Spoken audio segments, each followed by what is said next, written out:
Wel, fe dro ni yn ôl at y benod a ddarllenes i sef y bedwaredd benod yn epistol Paul at y Corinthiaid ac edrych ar gwestiwn Paul wrth y Cristnogion yng Nghorinth.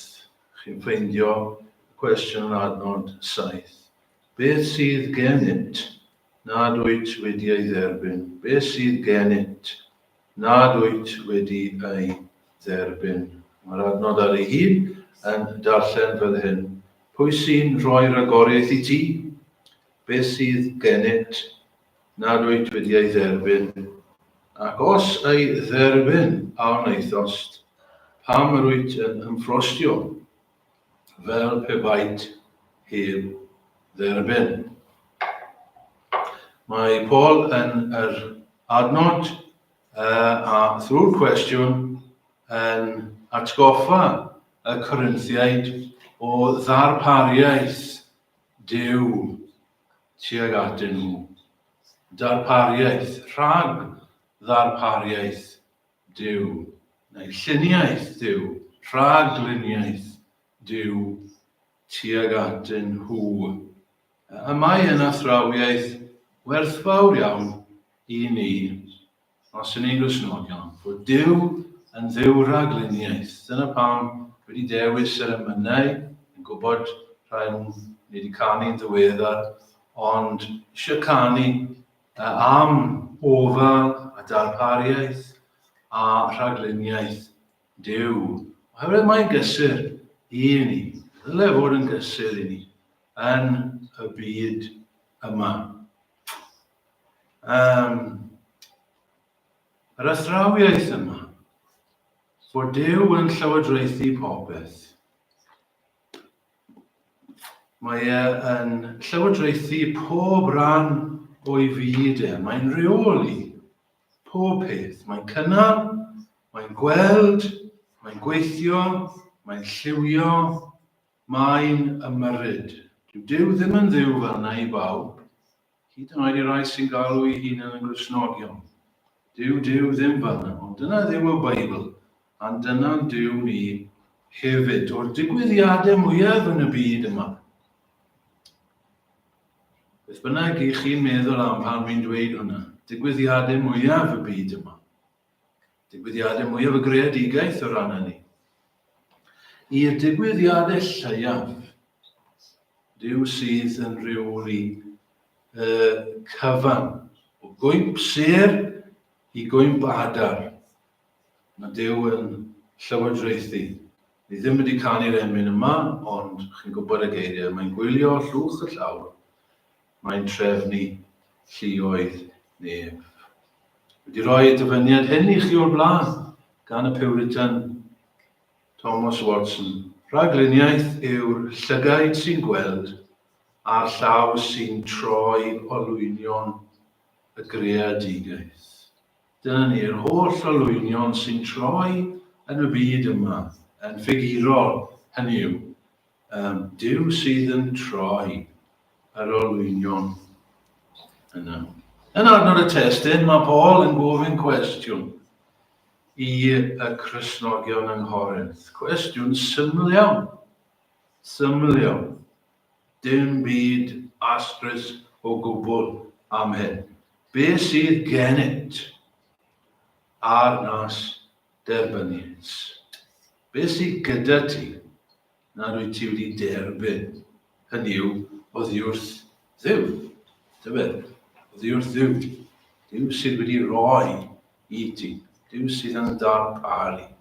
A mae'r ateb yn syml ac yn amlwg hefyd. Dim byd. Dyna'r ateb sydd yn dod i ni. Ni wedi cael llawer o roddion oddi wrth dduw. Ni'n parhau i gael roddion oddi wrth dduw. Popeth da i ni gael, popeth da i ni'n cael yn dod oddi wrth dduw. Duw sy'n reoli, Duw sydd yn rhoi. Be sydd gennyt ar nas derbyniaeth? Wel, yn wyneb hyn, wi am ofyn y cwestiwn ac ateb y cwestiwn gyda chi, os felly, sut pobl dylsyn ni fod? Wastad yn dda i ni ofyn y cwestiwn yna, fel Cristnogion ta beth, ond fi'n credu yn wyneb y cwestiwn yma, mae'n awgrymu i chi. Sut bobl dylen ni fod fel Cristnogion? Fel Cristnogion sydd yn credu fod Duw yn Dduw raglenniaeth. Mae Duw yn rhoi i ni popeth da. Wel, sut dylsyn ni fod felly? 5 ateb i ni, gan i fynd trwyddyn nhw gyda'n gilydd am weddill y bregaeth. I ddechrau, dylen ni bod yn bobl diwyd. Dylen ni fod yn ddiwyd. Hynny yw yn weithgar, yn frwd, yn wasanaethgar. Gallai rhywun brotestio, eich chi'n gweld, a dweud, wel, beth yw'r pwynt gweithio? Beth yw'r pwynt bod yn ddiwyd os mae Duw ragluniaeth i ni'n addoli? Os taw Duw sydd yn reoli popeth, wel, beth sydd rhaid i ni wneud? Beth yw'r pwynt i ni weithio mewn ffordd? Ond mae'r Beibl yn dysgu yn glir oherwydd mae Duw. Yn Dduw sydd yn gweithio ac yn llywodraethu ac yn rhoi rydyn ni yn gallu gweithio. A beth ddylsyn ni? Gweithio. Chi'n cofio geiriau Paul mewn lle arall? Gweithredwch mewn ofn a dychryn yr iachawdwriaeth sydd yn eiddo i chwi o blegyd. Duw yw'r un sy'n gweithio ynoch i beri i chwi ewyllysio a gweithredu yw amcanion Dionis ef. Ti wedi derbyn oddi wrth Dduw meddadnod ein testyn. Mae wedi rhoi i ti gymaint. Pam? Beth mae'n disgwyl? Wel, mae'n disgwyl i ni fod yn ffyddlon. Gyda beth mae wedi rhoi i ni, mae'n disgwyl i ni fod yn weithgar. Rydyn ni'n oruchwylwyr. Dyna'r gair mae Paul yn defnyddio ar ddechrau y benod. Goruchwyliwr, stewards. Goruchwyliwr yw steward. Rhywun sydd yn edrych ar ôl. Rhywbeth sydd wedi cael ei roi i chi. Chi'n meddwl arbennig falle am rhywun yn cael tŷ. Fel blynyddoedd yn ôl, chi'n cael tŷ crand ac o'ch chi'n mynd i ffwrdd ar wyliau neu ar busnes ac oedd eisiau goruchwylio arna chi. Rhywun oedd yn edrych ar ôl y tŷ i chi tra bod chi i ffwrdd.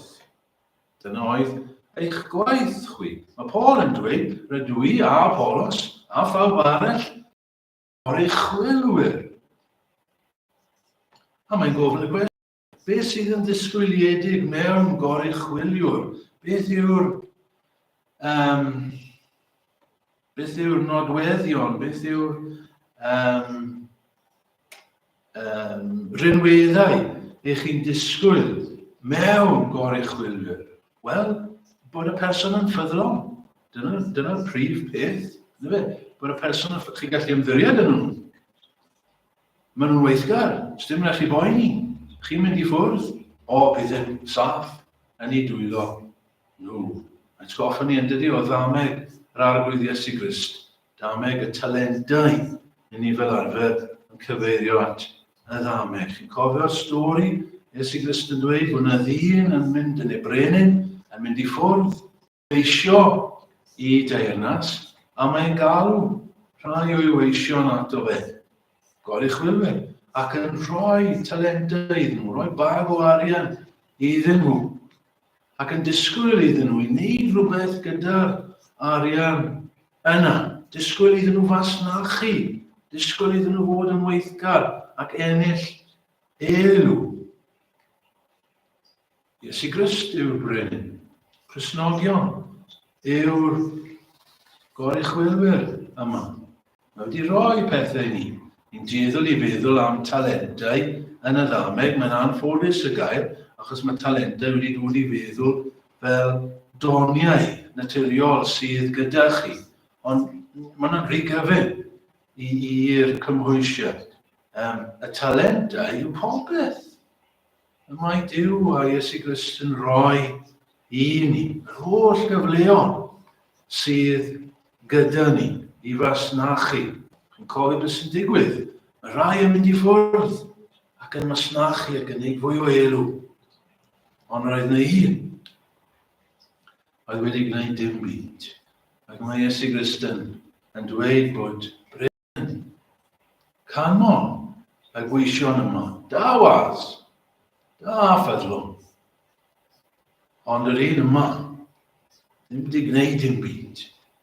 Ac yma e'n flin gyda hwnnw. Be sydd gyda ti, nad wyt ti wedi ei dderbyn. Mae'n disgwyl i ni gyntaf i fod yn bobl diwyd. Yn ail, mae'n disgwyl ddi-ymfrost. Yn ddi-ymfrost, hynny yw yn ostyngedig. Dyma prif gymwysiad Paul yn y benod. Mae'n at y Corinthiaid, dyma'r cyd-destun.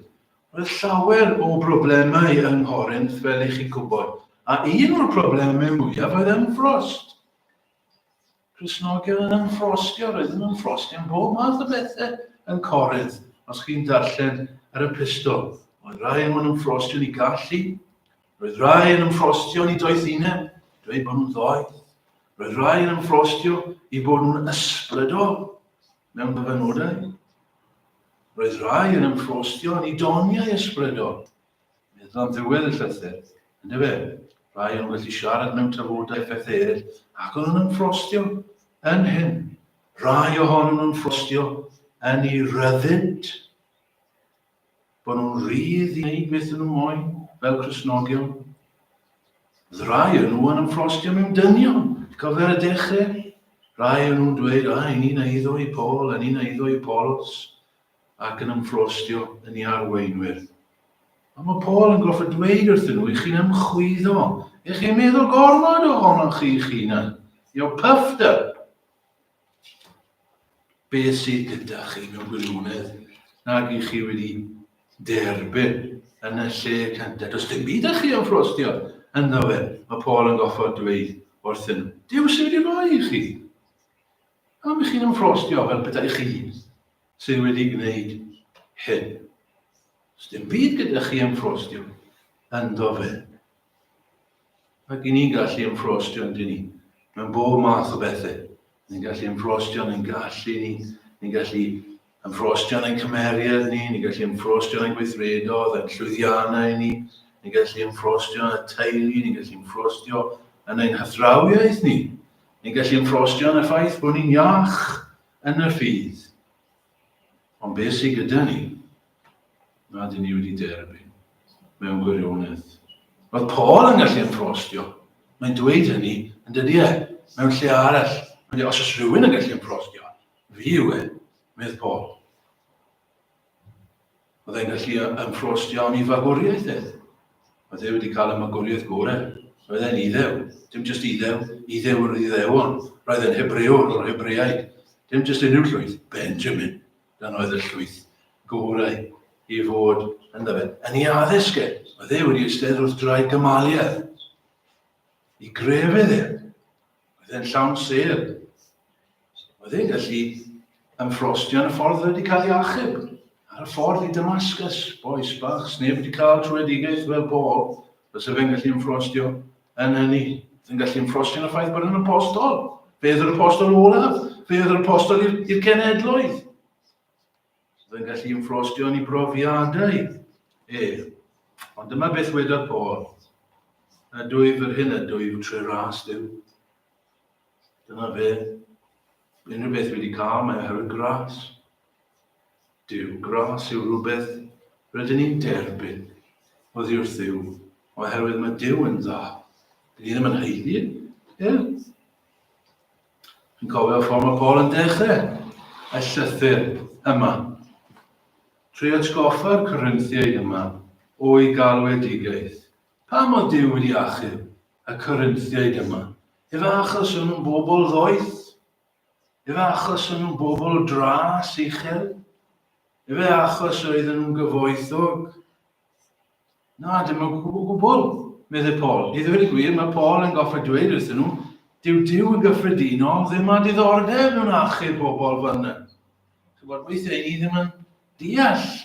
Pam dyw ddim yn achub mwy o bobl fel enwog? Achos bydde fe'n gael mwy o ddylanwad na bydde fe. Pam dyw ddim yn achub Harry a Meghan? Pam dyw ddim yn achub rhywun enwog ar y teledu o meddwl chenwi pobl?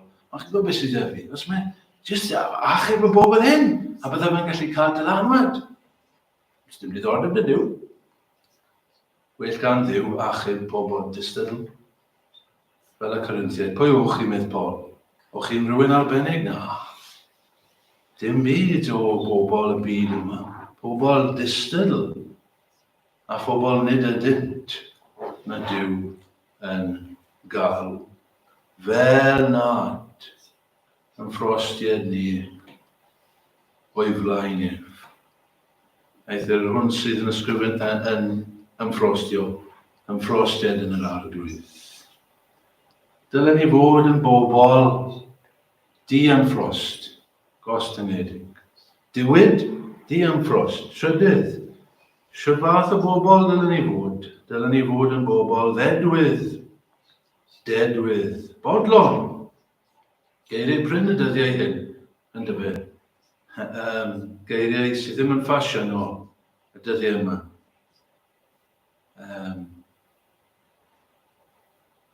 Dyw bobl y byd ddim yn ddiolchgar, dyn nhw ddim yn bobl bodlon yn gyffredinol. Ond fydd y Cristnogion bod yn bobl ddedwydd. A dyma'r allwedd i chi'n gweld. Sylweddoli bod Dyw yn drefnu. Sylweddoli mae'ch tad sydd wrth y lliw. Mae e'n gofalu. Mae e'n rhoi. Mae'r byd hwn yn lle ansicr a thrist a phoenus i bobl y byd. Ac yn waith mae'n mynd. Ond os dim Dyw gyda nhw, ni'n gallu deall pam bydden nhw fel yna. Ond i'r Cristion, mae ganddo fe dad sydd yn darparu. Darparu ar ei gyfer. Mae'n mynd i roi. Fe gan ni pam yr ofni'r cwmwl weithiau. Mae fe yn ei le yn rhywli'r cyfan os yw'n gwisgo y blodeuyn. Wywan llwyr gyda'r hwyr. O'n i chofiau blentyd. Peidiwch â gofni'r cymylau. Medd Dyw. Peidiwch â phoeni. Peidiwch â phryderu, medd Iesu Grist. Mae'ch tad nefol yn gwybod bod eisiau pethau hyn arna chi. Mae e'n gwisgo'r lili. Mae e'n edrych ar ôl adar y to. Eich chi'n llawer mwy gwerthfawr nag adar y to. Ond falle chi'n dweud, beth os fi'n cwympo? Beth am bechod? Beth os gwympai, bydd e'n dal i reoli? Bydd ei gynlluniau yn cael ei rwystro? Bydd e'n dal i ddarparu? Clywch ffrindiau, mae ragluniaeth Dyw dros ein cangymeriadau ni hefyd. Diolch am hynny. Hyd yn oed yn methiannau ni, dyw bwriadau Dyw ddim yn cael ei rwystro. Dyw e ddim yn cael ei ddrysu. Hyd yn oed pan ni'n methu. Diolch am hynny. Diolch am hynny. Mae e dal yn gallu darparu. Hyd yn oed pan ni'n methu. Mae Dyw yn gallu defnyddio ein methiannau ni i troi deuoni. Mae Dyw, cofio'r adnod hyfryd yn llyfr Joel hefyd. Mae Dyw yn abliadalu ni y blynyddoedd y difethodd y locustiaid. Paul yn dweud lle'r amlhaodd pechod, y rhagor amlhaodd gras. Os yn ni'n cwmpo, ac fe fyddwn ni, rhaid ni gyffesu ac edifarhau, ond fe allwn ni fod yn siŵr, bydd Dyw dal i roi i, ac felly dylen ni fod yn ddedwydd yn hyn. yn bedwerydd. So dylen ni fod. Dylen ni fod yn rhai diolchgar. Diolchgar.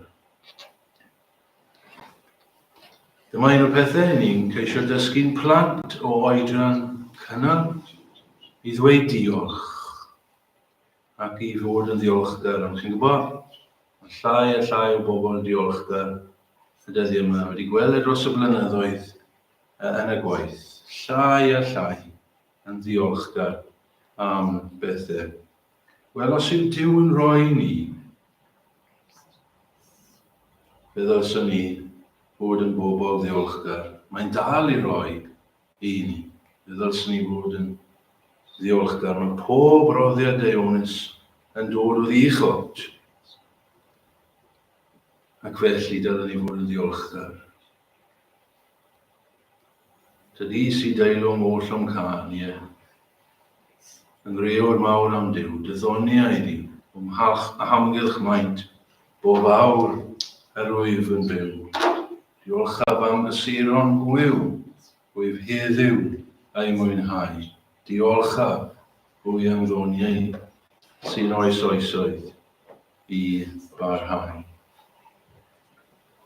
Dylen ni fod yn ddiolchgar. Yn bymed ac yn olaf. Dylen ni fod yn ddefosiynol. Yn ddefosiynol. Beth sydd gennyt nad wyt wedi ei dderbyn? Dylen ni addoli'r Duw yma.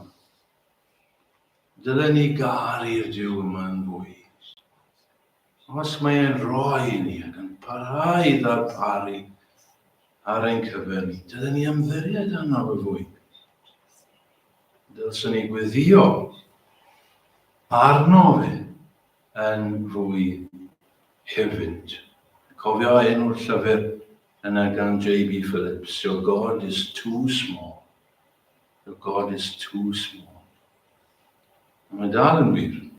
Your God is too small. Mae Dduw mawr. Mae Dduw da. Mae Dduw sydd yn deilwng o'n mawr ni. Ac felly, dylen ni alw arno fe. Dylen ni ofyn iddo fe yn fwy. Gai ddarllen adnodau cyfarwydd i chi o'r bregaeth ar y mynydd. Just one troi at train Matthew 7 and verses 9 to 11. Pwy ohonoch, os bydd ei blentyn yn gofyn am fara, a rydd iddo garreg, neu os bydd yn gofyn am bysgodyn, a rydd iddo sarf, am hynny, os ydy chwi sy'n ddrwg yn medru rhoi roddion da i'ch plant, gymaint mwy yr rydd eich tad sydd yn y nefoedd, bethau da i'r rhai sy'n gofyn ganddo. Mae Duw ni yn dad sydd am roi. Beth sydd gennym nad wyt ti wedi derbyn, a mae moyn roi. Mae moyn roi mwy i ni, ac felly dylen ni ofyn am fwy. Chi'n gweld, ffrindiau, oherwydd am disgwyl. Fi'n cofio stori Hezekiah yn y Hen Testament. Y Duw yn danfon y proffwyd Isaiah at y brenin Hezekiah, brenin duwiol o Hezekiah. Ond roedd Duw yn danfon Isaiah at y fe, i ddweud wrtho fe, ti'n mynd i farw. Trefnod ydi. Ac Isaiah yn troi i ffwrdd. Chi'n cofio beth nath Hezekiah troi fyna yn syth a gweddio. Gofyn i Dduw, i arbed i fywyd am ychydig. Wel, Hezekiah ddim yn dweud, wel na fe, ti yw Duw rhagluniaeth, ti'n penderfynu beth ti moyn. Oedd Hezekiah ddim dweud, wel na fe, it is what it is. A mae pobl yn dweud, dyddi yma, que sera, sera. Na, Hezekiah yn gweddio ar gryth. Os y ti'n bod nhw, ychwanegu at y mywyd. Dyw yn dweud wrth Isaiah, cenol at Hezekiah. Nawr, a dweitha fe wedi clywed y weddi di. Ti'n mynd i cael fwy o amser. 15 mlynedd cafodd Hezekiah wedi ychwanegu. Pam? Achos mae Dyw ni yn Dduw sydd yn gwrando'n weddiau ac yn rhoi i'w blant e. Nid ydych yn cael? Meddiant. Nid ydych yn cael? Am nad ydych yn gofyn? Gofynwch, meddi Iesu Grist. Ceisiwch. Cirwch. Ac fe agorir i chi. Wel, bydded i ni felly i fod yn rai diwyd, yn ddiamfrost, yn ddedwydd, yn ddiolchgar ac yn ddevotion.